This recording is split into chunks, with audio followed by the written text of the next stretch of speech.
शांति। आज की तारीख है 7/9/14 और आज रविवार होने के कारण हम अपने प्राण प्यारे मीठे मीठे अव्यक्त मूर्तधारी बाप दादा की ज्ञान मुरली सुनेंगे।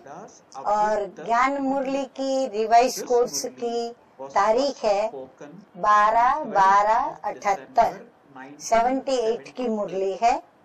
और आज की इस अव्यक्त ज्ञान मुरली की मुरली का शीर्षक है, आज की इस अव्यक्त ज्ञान मुरली का शीर्षक है परोपकारी कैसे बने। हम सभी इन शब्दों से परिचित हैं, उपकार और परोपकार। किसी पर उपकार करने से वो सदैव उन उपकारों के नीचे रहते हैं। ऐसे ही परोपकार करने वाले कभी भी किसी को ये नहीं महसूस होने देते कि हमने आपके ऊपर उपकार किया।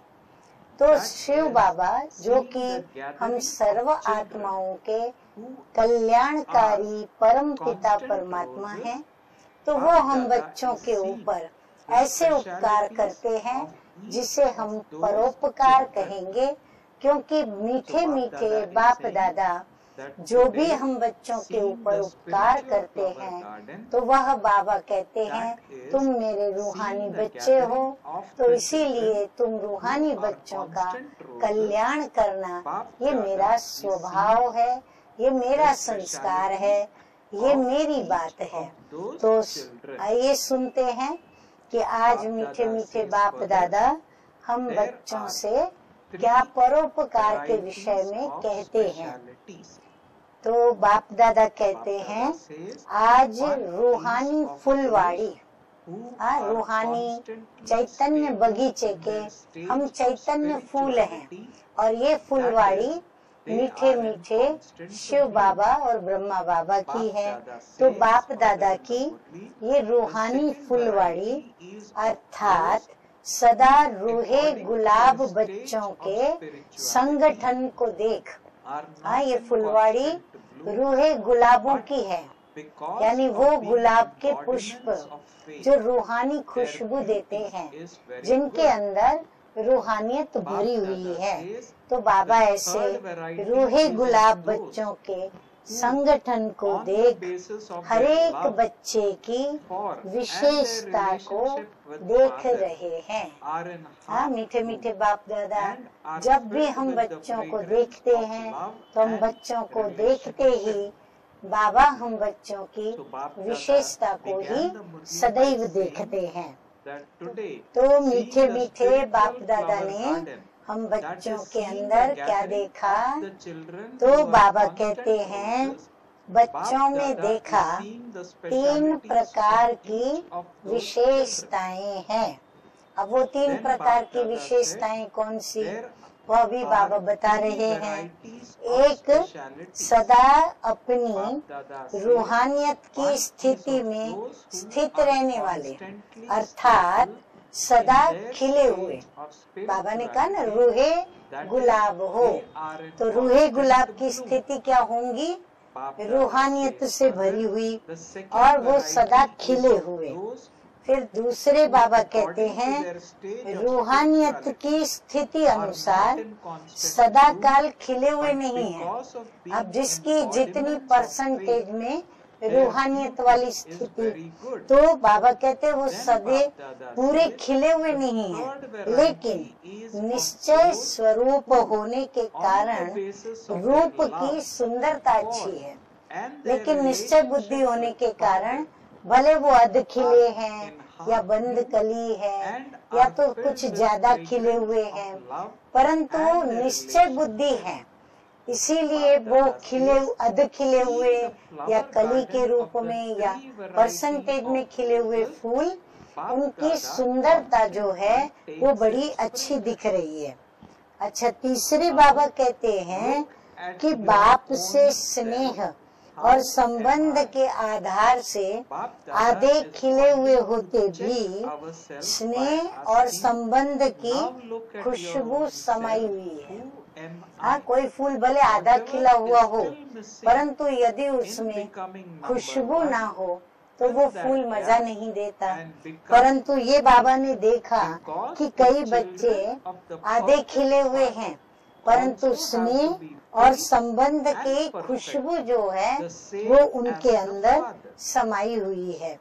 ऐसे तीनों प्रकार के रूहे गुलाब की फुलवाड़ी को देखते बाप दादा सदा खुशबू लेते रहते हैं। अब हमें ये देखना है कि मैं इसमें से किस प्रकार का फूल हूँ, पहले प्रकार का, दूसरे प्रकार का या तीसरे प्रकार का। और फिर बाप दादा मेरी खुशबू लेते हैं, मुझे देखते हैं। अब अपने आप को देखो कि मैं कौन हूँ। नंबर 1 बनने में जो कुछ कमी रह गई है उसको संपन्न कर संपूर्ण बनो। बाबा कहते हैं इन तीनों में से नंबर 1 तो जाना ही है, तो नंबर 1 जाने में जो कमी रह गई है वो हमें संपन्न बन करके और पूर्ण करनी है। क्योंकि संपूर्ण बाप के बच्चे भी बाप समान संपूर्ण चाहिए। जो बाबा के अंदर गुण है वो हमारे अंदर भी आने चाहिए। जो बाबा में शक्तियां हैं हमारे अंदर भी होनी चाहिए। जो बाबा सबको दाता बन के देता है, हम भी सभी को संपूर्ण और संपन्न बन करके सभी को देते रहें। तो हर एक बच्चे का लक्ष्य भी क्या है? संपूर्ण बनने का है।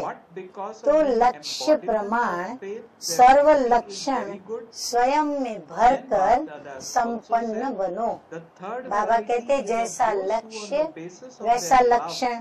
तो लक्षण के अनुरूप स्वयं में हर बात की, गुणों की, शक्तियों की क्या करना है? संपूर्ण स्थिति बना लेनी है, यानी उसमें संपूर्ण बनना है। तो बाबा कहते हैं फिर संपन्न बन करके ये धारणा करो। तो इसके लिए विशेष धारणा पहले भी सुनाई है। अभी कौन सी धारणा करें? तो बाबा कहते पहले भी मैंने इसके लिए विशेष धारणाएं सुनाई है।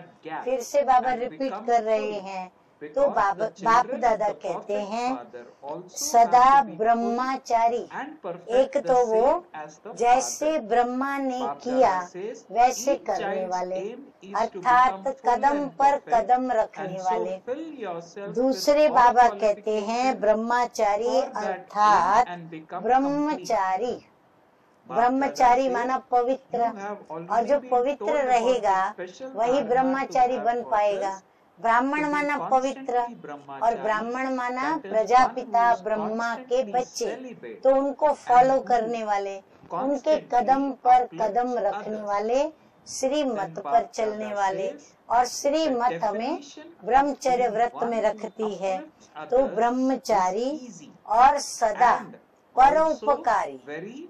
स्वयं पे ही उपकार करके हम बैठ जाए नहीं, लेकिन परोपकारी, दूसरों के ऊपर भी उपकार करना। अब आगे बाबा परोपकारी की जो परिभाषा है, उसके अर्थ जो है, उसका भाव जो है, और उनके जो लक्षण हैं, जिस लक्षणों को देख करके हम ये समझें कि ये परोपकारी है या नहीं है।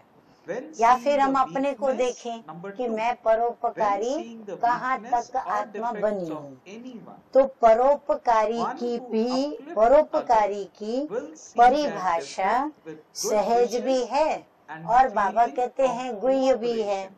नंबर 1 उसकी परिभाषा बाबा कहते पर उपकारी अर्थात हर समय बाप समान हर आत्मा के गुण मूर्त को देखते, गुण दर्शन करते। उनके दोनों ही नेत्र, चाहे स्थूल नेत्र चाहे सूक्ष्म दिव्य ज्ञान का नेत्र, दोनों नेत्रों से क्या देखते? गुण दर्शन करते, गुण देखते।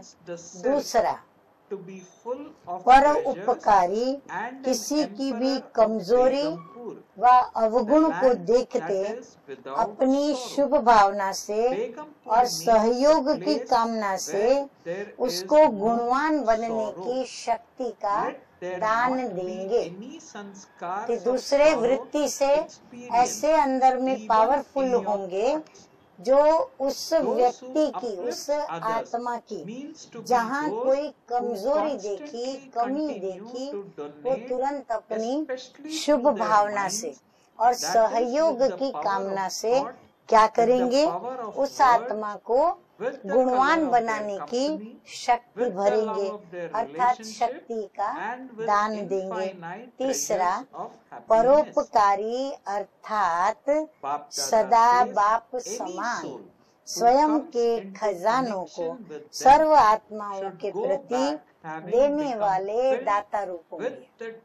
तीसरा, खजाने मैंने तो अपने पास भरपूर इकट्ठे किए, मैं खजानों से संपूर्ण भी बनी, संपन्न भी बनी, परंतु अपने खजाने से दूसरों को मैं दान करूं, दाता बनूं, बाप समान, ये उसकी विशेषता होगी। तो ये उनकी तीसरी विशेषता बाबा ने बताई। फिर नंबर 4, परोपकारी सदा स्वयं को सर्व खजानों से संपन्न रखेगा। और जो सर्व खजानों से संपन्न होगा वो कैसा हो, क्या अनुभव करेगा? बाबा कहते हैं सर्व खजानों से संपन्न बेगमपुर के बादशाह अनुभव करेगा। क्योंकि हर खजाना मेरे पास है, तो कोई भी कमी कमजोरी आएगी तो मैं उस पर खजाने से वो शक्ति निकाल कर और उस पर वार करूंगी, मैं विजयी बनूंगी। तो नेचुरली मैं बेगमपुर का बादशाह बन जाऊंगी और मेरे पास सब कुछ है, तो मैं संतुष्ट हूँ। तो मुझे किसी भी प्राप्ति की इच्छा नहीं, जो मुझे न मिले तो मुझे उसका गम हो, तो मैं बेगमपुर का बादशाह अनुभव करूंगी। बेगमपुर अर्थात जहाँ कोई गम नहीं, संकल्प में भी गम के संस्कार अनुभव न हो। फिर नंबर 5 बाबा कहते हैं परोपकारी अर्थात सदा विशेष रूप से अपनी मनसा अर्थात संकल्प शक्ति के द्वारा, फिर वाणी की शक्ति के द्वारा और अपने संग के रंग के द्वारा, संबंध के स्नेह के द्वारा और खुशी के अखूट खजाने के द्वारा वो क्या करता रहेगा, वो दान करता रहेगा। बहुत सरलता से बाबा ने सहज करके हम बच्चों को समझाया। कोई भी आत्मा संपर्क में आवे तो खुशी के खजाने से संपन्न होकर के जावे। बाबा कहते हैं कोई भी आत्मा आपके पास आवे, निराश आवे, उदास आवे या हताश आवे या फिर नाउम्मीद होकर के आवे, लेकिन आपके पास आने के पश्चात वो खुशी के खजाने को भर करके जावे, अर्थात उमंग, उत्साह और हिम्मत अपने में भर कर के जावे, स्वयं को समर्थ महसूस करे। तो ऐसे वो अखंड दानी होंगे। विशेष समय व संपर्क वाले अर्थात कोई आत्माओं के प्रति दानी नहीं, लेकिन सर्व के प्रति सदा महादानी होंगे। अभी जनरली कईयों का नेचर कैसे होता है, जिनको वो अपना समझते हैं, जिनसे उनकी मित्रता है, जहाँ उनका कोई संबंध है या जहाँ उनका कोई स्वार्थ है, जहाँ उन्हें कुछ प्राप्ति होती है, अपना स्वार्थ, तो ऐसों को वो दान करेंगे, मदद करेंगे। लेकिन बाबा कहते नहीं, परोपकारी आत्मा क्या करेगी, सिर्फ उन्हीं आत्माओं के प्रति वो दानी महादानी नहीं होगी, लेकिन कोई भी आत्मा हो वो उनके प्रति भी दानी और महादानी होंगे। परोपकारी स्वयं माला माल होने के कारण किसी भी आत्मा से कुछ लेकर के देने के इच्छुक नहीं होंगे। वो ऐसे नहीं कि पहले भिखारी बन के किससे लेवे और लेने के बाद फिर दूसरों को देवे। हाँ, बाबा से वो संपन्न होवे, बाबा से संपूर्ण बने और फिर वो देवे, तो वो मास्टर दाता है। लेकिन किसी से लेकर के फिर देवे, वो उसकी इच्छुक नहीं रहेंगे। संकल्प में भी उनको ये नहीं आएगा कि ये करे तो मैं करूं। माना ये लेना हुआ ना कि भाई वो करे तो पहले वो करे तभी मैं करूं। तो बाबा कहते हैं उनको तो संकल्प में भी ये नहीं आएगा कि ये करे तो मैं करूं, ये बदले तो मैं बदलूं, कुछ वो बदले कुछ मैं बदलूं। एक बात का परिवर्तन आत्मा का और 10 बातों का परिवर्तन मेरा होगा। हाँ, कई ऐसा सौदा करते हैं कि अगर आप हमसे ये गुण धारण कराना चाहते हो तो पहले आप ये गुण धारण करो। अगर आप में ये गुण है तो मेरे में भी ये गुण आएगा। आप ये शक्ति अपनी धारण करो तो मैं भी अपने अंदर ये शक्ति भरूं। तो सौदेबाजी नहीं कि आप करो तो मैं करूं, आपने नहीं किया तो मैं भी नहीं करूं। तो बाबा कहते हैं ऐसे सौदा नहीं करते। वह महादानी बनने के बजाय सौदा करने वाले सौदागर बन जाते हैं। सोचेंगे इतना दे तो मैं इतना दूंगा, क्या सदा मैं ही झुकता रहूंगा, मैं ही देता रहूंगा, कब तक, कहाँ तक मैं ये करूंगा। ये संकल्प देने वाले के नहीं होते। हाँ, जो शुभ भावना से सहयोग देते हैं वो तो सदा यही सोचेंगे मुझे तो बाप समान सभी को दाता बन करके देते ही रहना है। जब अन्य आत्मा किसी भी कमजोरी के वश है, परवश है, संस्कार के वश है, स्वभाव के वश है, प्रकृति के साधनों के वश है, तो ऐसी परवश आत्मा अर्थात उस समय की भिखारी आत्मा। क्यों बाबा ने उनको भिखारी कहा? क्योंकि वो परवश है। परवश है इसलिए उसको शक्ति चाहिए, परवश है इसलिए उसको गुण चाहिए।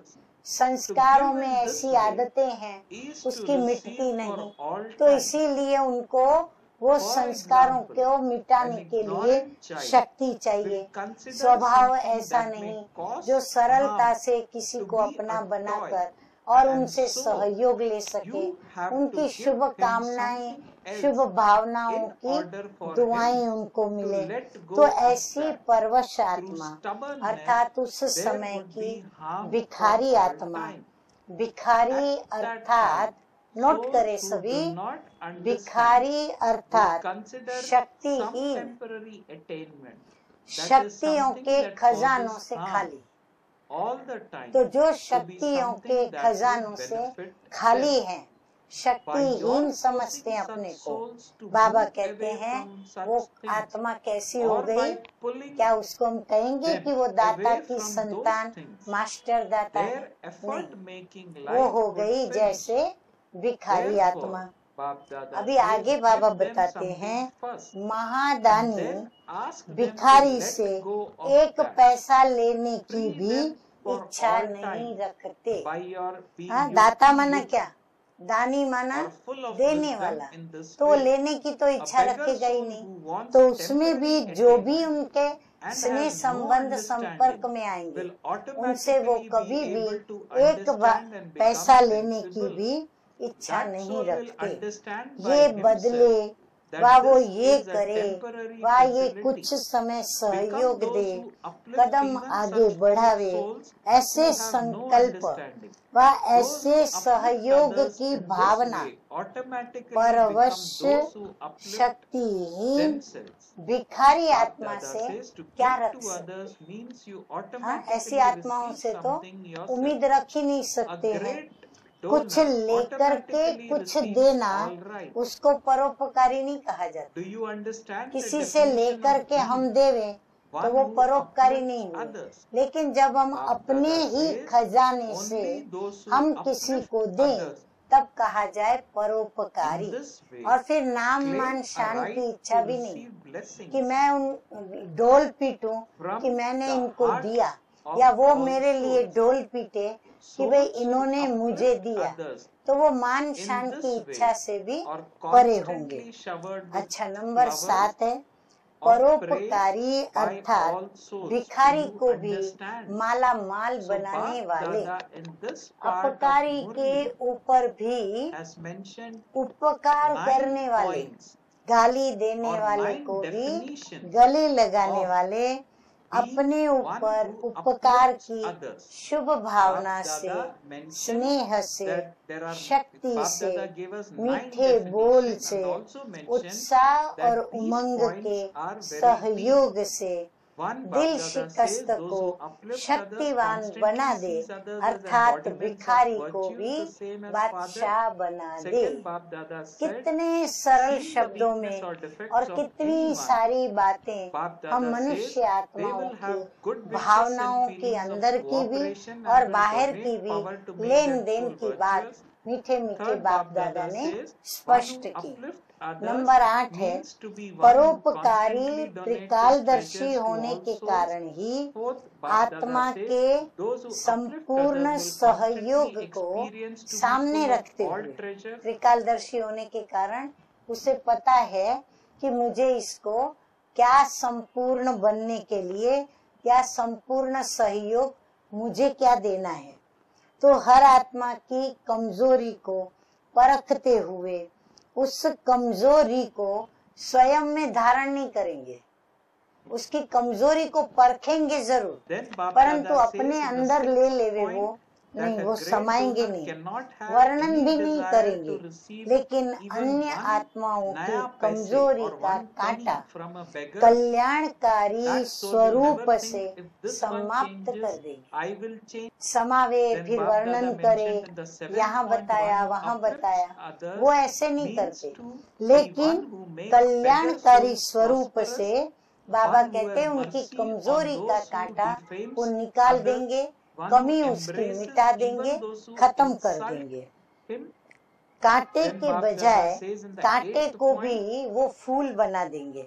ऐसे परोपकारी सदा संतुष्ट मणि के समान स्वयं भी संतुष्ट होंगे और सर्व को भी संतुष्ट करने वाले होंगे। कमाल ये है, अब कमाल कहाँ है, ध्यान से सुने, फिर ऐसी कमाल करें। कमाल ये है जो होपलेस में भी होप पैदा करे, एकदम जो अशक्य बात समझते हो, असंभव समझे, उसमें भी हम संभव कर दें। 9वीं बात है जिसके प्रति सब निराशा दिखाए, ऐसे व्यक्ति व ऐसी स्थिति में सदा के लिए उनकी आशा का दीपक जगाए। हाँ, जिस व्यक्ति के लिए सब निराश हो जाए, नहीं ये व्यक्ति तो बदलने वाला ही नहीं, ऊपर से ब्रह्मा भी उतर आएंगे ना तो भी ये व्यक्ति का परिवर्तन नहीं होगा। तो बाबा कहते हैं सब जिसके लिए निराश हो गए, ऐसी व्यक्ति को ऐसी स्थिति में सदा के लिए उनकी आशा का दीपक जगा देंगे। ये परोपकारी ऐसे करेंगे जब आपके जड़ चित्र अभी तक अन्य आत्माओं की अल्पकाल की मनोकामनाएं पूर्ण कर रहे हैं, तो चैतन्य रूप में अगर कोई आपके सहयोगी भाई व बहन व परिवार की आत्माएं बेसमझी व बाल हठ से अल्पकाल की वस्तु को सदाकाल की प्राप्ति समझ, जैसे बाबा कहते हैं अल्पकाल की प्राप्तियां क्या है, जैसे अल्पकाल की प्राप्ति में बेसमझी से बचपन में थोड़ा सा कार्य किया, सोचेंगे मुझे कोई शाबाशी देवे, मेरी कोई कदर करे, मेरे कदर में 2 मीठे बोल बोले, या मेरी विशेषता मेरे गुण का वर्णन सभी के आगे करे, सभा के बीच में करे, क्लास में करे, ये अल्पकाल का मान, शान, नाम व अल्पकाल की प्राप्ति की इच्छा ऐसी आत्माएं रखती हैं, तो दूसरे को मान देकर स्वयं निर्माण बनना यही परोपकार है। तो बाबा कहते परोपकारी का लक्षण क्या होगा? ऐसी आत्माओं को स्वयं निर्माण बन करके जो चाहिए उसको, मान, स्नेह, प्यार, शान जो चाहिए वो उसको दे देंगे। ये देना ही सदा के लिए लेना है। जैसे अनजान बच्चा नुकसान वाली चीज को भी खिलौना समझता है। हाँ, कई बार हम देखते हैं बच्चे गैस के अंदर, जो गैस के चूल्हे में गैस के कारण जो अग्नि प्रकट होती है और अग्नि दिखाई पड़ती है, बहुत आकर्षित करती है बच्चों को। बच्चे खेलते खेलते वहां जाकर उसको पकड़ने की कोशिश करते हैं। तो माँ क्या करेगी? क्या माँ उसको वो पकड़ने देगी? अग्नि नहीं पकड़ने देगी। तो माँ क्या करेगी? उसको कोई दूसरी आकर्षक चीज दिखाएगी।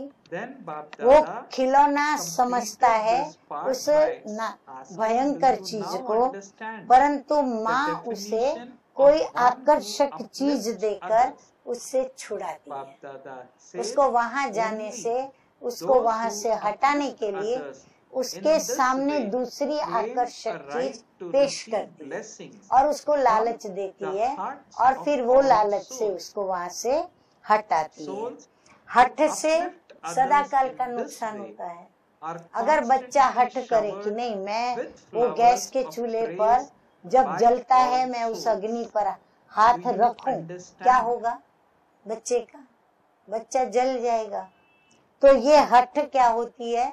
सदा काल का नुकसान करती है। ऐसी बेसमझ आत्माएं भी उसी समय अल्पकाल की प्राप्ति को, अर्थात सदा की नुकसानकारी बातों को अपने कल्याण का साधन समझती है। जब बचपन आता है ना, अलबेलेपन में आ जाते हैं ना, तो ये मान, शान, ये अल्पकाल की जो प्राप्तियां हैं, उन प्राप्तियों को ही वो उस समय क्या समझ लेते? अपने कल्याण का वो साधन समझ लेते। ऐसी आत्माओं को जबरदस्ती इन बातों से हटाने से कश्मकश में आकर उनके पुरुषार्थ की जिंदगी खत्म हो जाती है।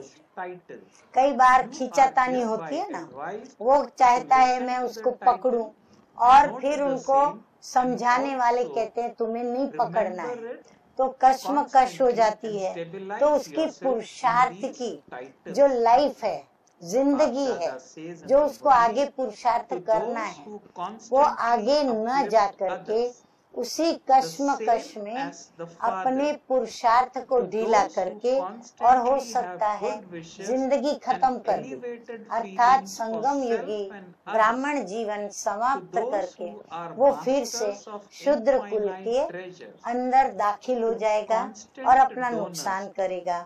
इसलिए कुछ देकर के सदा के लिए छुड़ाना, ऐसी युक्ति युक्त चलन से स्वतः ही अल्पकाल के भिखारी आत्मा बेसमझ से समझदार बन जाएंगी।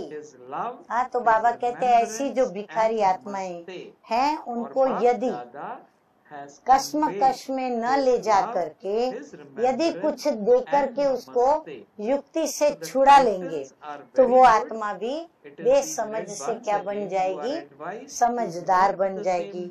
वो स्वयं महसूस करेंगे कि ये तो अल्पकाल के साधन है। ऐसे बेसमझ आत्माओं के ऊपर भी परोपकारी, ऐसे परोपकारी स्वतः ही स्वयं उपकारी भी हो जाते।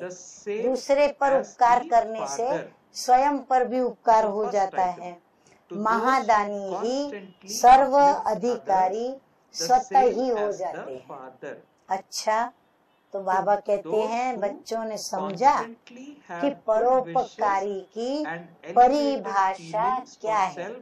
तो ऐसे परोपकारी ही सर्व आत्माओं के द्वारा दिल की आशीर्वाद के अधिकारी बनते हैं।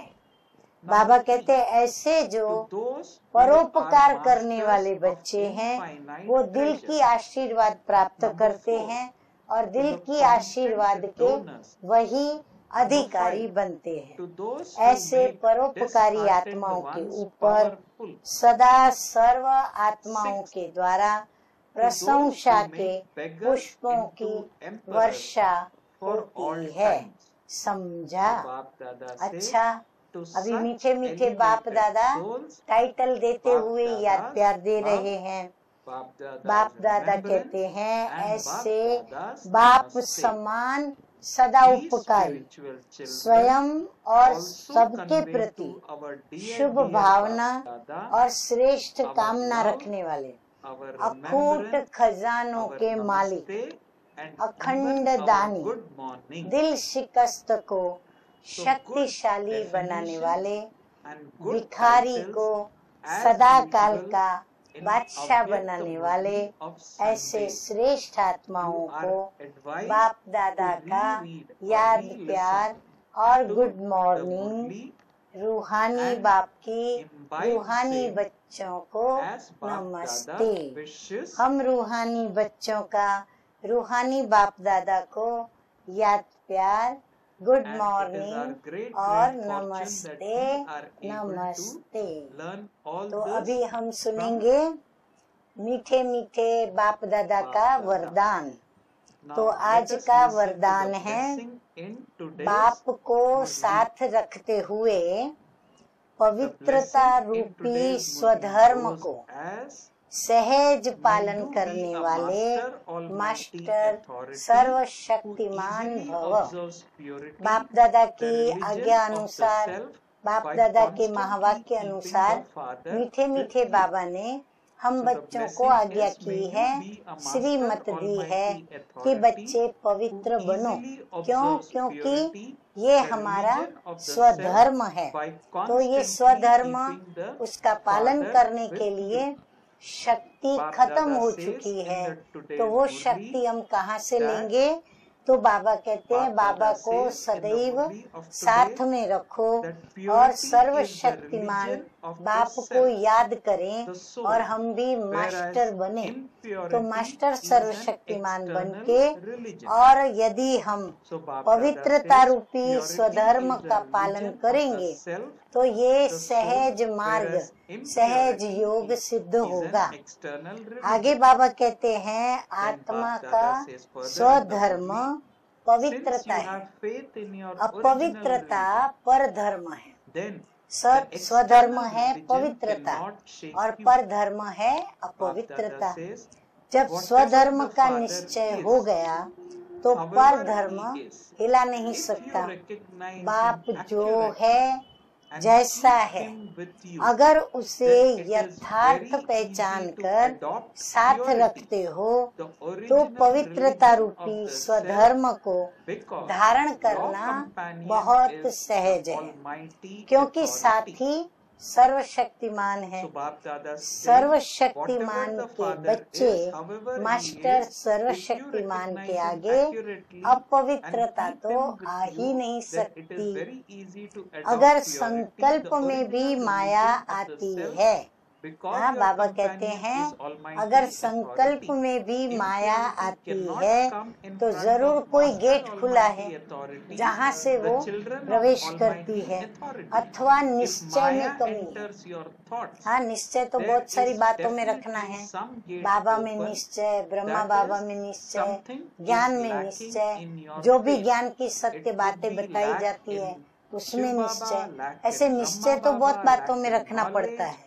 तो जो निश्चय बुद्धि है, यदि कोई भी कहाँ भी निश्चय में कमी पड़ी तो बाबा कहते हैं माया का वार संकल्प में भी हो जाता है। अच्छा स्लोगन है आज का, त्रिकालदर्शी किसी भी बात को एक काल की दृष्टि से नहीं देखते, हर बात में कल्याण समझते हैं। त्रिकालदर्शी अर्थात तीनों कालों को जानने वाले। अब जो तीनों कालों को जानते हैं वो ये भी जानते कि पहले क्या हो गया, अभी क्या हो रहा है और आगे क्या होगा। तो तीनों कालों को जानने वाले, समझने वाले बाबा कहते हैं वो फिर क्या समझेंगे, कोई भी विपरीत परिस्थिति, समस्या, प्रतिकूल संजोग या जो भी घटनाएं घटेगी जो अच्छी नहीं लगती, तो बाबा कहते हैं उन घटनाओं के बारे में भी वो क्या सोचेंगे कि जो हो रहा है उसमें कल्याण है, जो हो गया उसमें भी कल्याण था, अब जो हो रहा है उसमें भी कल्याण है और आगे जो होगा उसमें तो और भी अच्छा होगा। तो ऐसे निश्चय बुद्धि बच्चे बनने से हम मास्टर सर्वशक्तिमान भी बनते और हमारी खुशबू रूहानी बाप भी लेते। तो हमारा भी जीवन मीठे मीठे बाप दादा की याद में सफल हो जाता है। और हम बाबा ने जैसे आज सिखाया कि परोपकारी बनो, तो परोपकारी के लक्षण जो बाबा ने बताए, हम एकांत में अकेले में बैठ करके और इस पर सोचेंगे और स्वयं मनन चिंतन करके और ये बात धारण करेंगे, फील करेंगे कि परोपकार मेरे में है या नहीं। जो लक्षण बाबा ने बताए वो लक्षण मेरे अंदर कहाँ तक, कितनी परसेंटेज में धारण हुए हैं। तो बाबा ने आज कहा परोपकारी बने, हम दाता के बच्चे हैं तो देना ही लेना है, इसीलिए हमें मास्टर दाता बनना है, मास्टर सर्वशक्तिमान बनना है और बाप समान हमको कर्म करके बाप का नाम बाला करना है। बाकी अल्पकाल के नाम मान शान को सदा काल का प्रारब्ध नहीं समझना है, सदा काल का उसको साधन भी नहीं समझना है। तो आशा करती हूँ अपनी शुभ भावना और शुभ कामना से हम स्वयं तो प्रगति के पथ पर, श्रीमत पर ब्रह्मा बाप के समान कदम पे कदम रख कर ब्रह्मचारी भी बनेंगे और मीठे मीठे शिव बाबा ने पवित्र बनो और राजयोगी बनने की जो आज्ञा की है उस पर भी हम बच्चे 100% चल करके पवित्र बनेंगे, माना हम हल्के हो जाएंगे तो हम पवित्र भी बनेंगे। ओम शांति।